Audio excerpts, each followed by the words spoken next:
मित्रों, यदि लाख कोशिशों के बावजूद भी आपका कोई काम बन नहीं पा रहा है, रात में आपको बुरे बुरे डरावने सपने आते हैं, मुसीबतें आती ही रहती हैं जिसकी कोई उम्मीद भी नहीं होती है,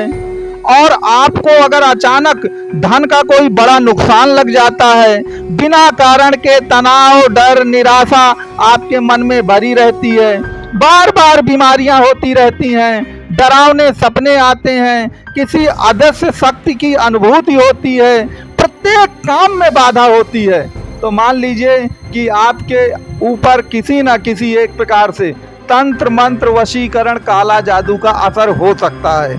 तो आखिरकार वास्तव में बहुत सारे लोग कहेंगे कि महाराज आप तो ये एक प्रकार से कुल मिलाकर अंधविश्वास फैला रहे हैं, लेकिन आप ये चीज़ याद रखिएगा कि अगर इस दुनिया में मानवता है तो पशुता भी है, अगर इस दुनिया में भगवान है तो राक्षसी प्रवृत्ति की शक्तियाँ भी हैं। तो हमारा उद्देश्य केवल और केवल आपको आपकी कुंडली मकर राशि के अनुसार ये समझाना है कि जो लक्षण हमने आपको बताए हैं, आपके ऊपर भी क्या कोई ऐसे लक्षण हैं, तो आप अपनी कुंडली के माध्यम से कैसे जान सकते हैं कि वास्तव पर आपका इसका कोई असर है या नहीं है। तो मित्रों, कुंडली का जो आठवां भाव होता है, अष्टम भाव, वह गुप्त विद्याओं का होता है। उसमें तंत्र मंत्र, वशीकरण, काला जादू, ये सब के सब आ जाते हैं एक तरफ से।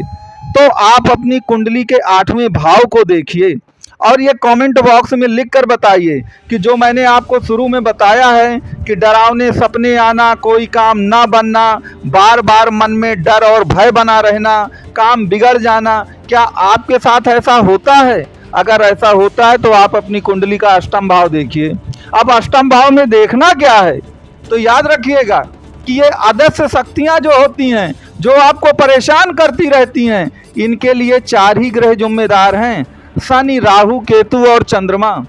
अगर शनि, राहु, केतु और चंद्रमा का कॉम्बिनेशन किसी भी भाव पर बन रहा है, उदाहरण के लिए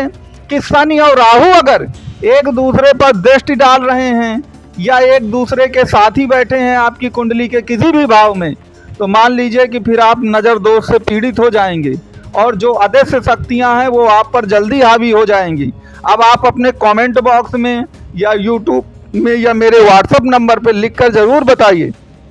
कि कितने ऐसे जातक हैं मकर राशि के जिनके शनि और राहु जो हैं वह कुंडली में एक साथ बैठे हैं।